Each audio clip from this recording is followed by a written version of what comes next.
On the surface, Noida was a picture of upwardly mobile professional success. But behind the secure gates of its residential sectors lies one of the most fiercely debated enigmas in Indian jurisprudence.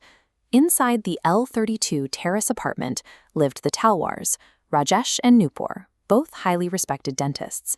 They shared the home with their bright 13-year-old daughter, Aarushi. On the morning of May 16, 2008, the family's domestic help arrived to find the front gate locked. When she finally gained entry, she discovered the parents in a state of hysterical grief. Aarushi lay dead in her bedroom, her throat slit with severe clinical precision. The police immediately focused on the path of least resistance. The family's 45-year-old live-in domestic worker from Nepal, Hemraj, was missing. His room was empty. His mobile phone was switched off. A statewide manhunt for the servant began. 24 hours later, a retired police officer noticed something the active investigators had missed: dried bloodstains on the railing that led up to the home's locked terrace.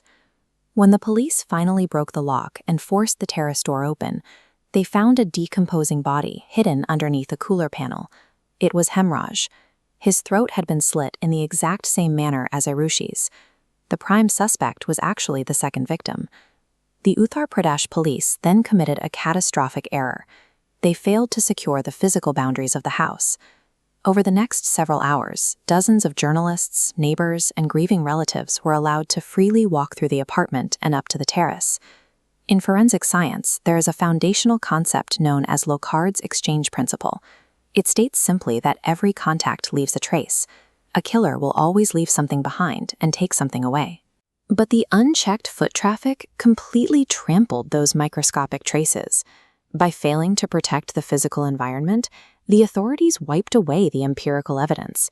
They created a vacuum of truth, and over the next decade, that vacuum would be filled with wild, contradictory speculation. The Central Bureau of Investigation, or CBI, eventually took over the case. Their first investigative team proposed the servants theory. They alleged that 3 other domestic workers from the neighborhood attacked Hemraj and Aarushi after a late-night drinking session. That theory fell apart upon closer inspection. Investigators could not produce a single piece of physical or biological evidence linking these men to the highly precise weapon cuts found on the victims. The narrative then shifted toward the parents. In a highly publicized press conference, the Noida police chief floated an honor-killing theory, baselessly claiming that Rajesh Talwar had found his daughter and his servant in an objectionable position and executed them in a fit of rage.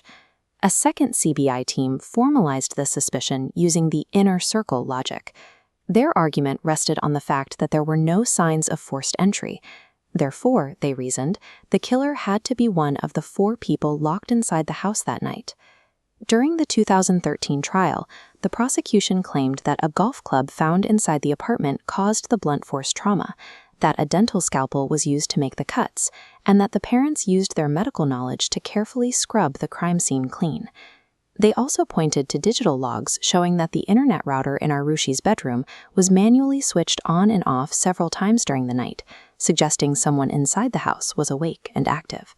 The court agreed. Rajesh and Nupur Talwar were convicted of double murder and sentenced to life in prison. The conviction relied entirely on the spatial geography of a locked house and circumstantial deduction, rather than indisputable forensic proof. However, a closer examination of the surviving medical and physical data presents a starkly different narrative. Forensic expert Dr. T.D. Dogra points out massive inconsistencies in the CBI's timeline.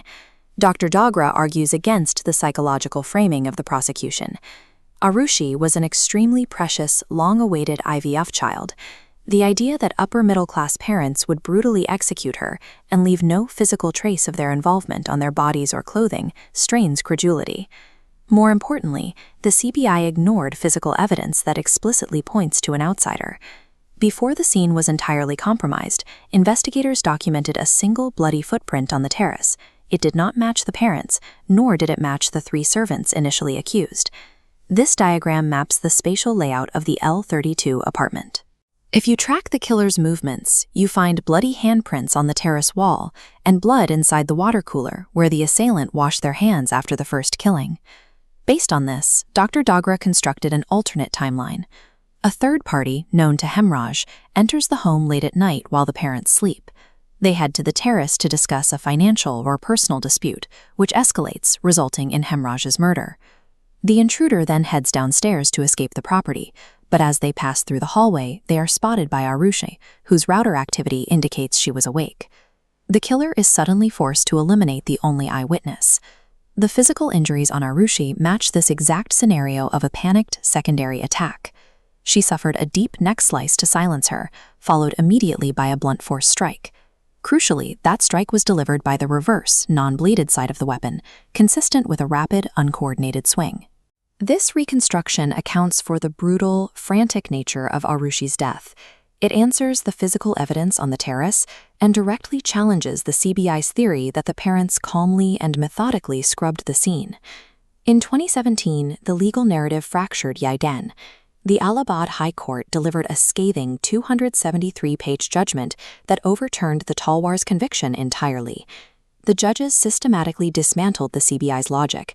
They noted that a court cannot convict citizens on suspicion alone. They highlighted that the blunt force injuries were completely inconsistent with a golf club and pointed out that no bloody surgical scalpel was ever actually found. Rajesh and Newport Talwar walked out of Dasna jail acquitted of all charges. But they stepped back into a society that still viewed them with heavy suspicion, and they had no answers regarding who killed their daughter.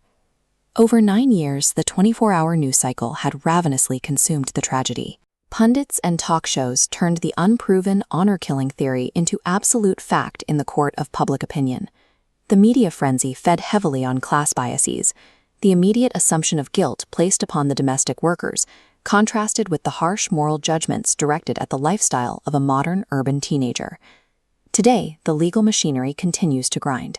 The CBI has challenged the acquittal in the Supreme Court, but the physical evidence has been irrevocably lost to time and contamination. The trail is freezing cold. We are left with a terrifying reality. An unknown person walked out of the L32 apartment, covered in the blood of 2 people, and vanished into thin air. The house saw exactly who it was, but it will keep that secret forever.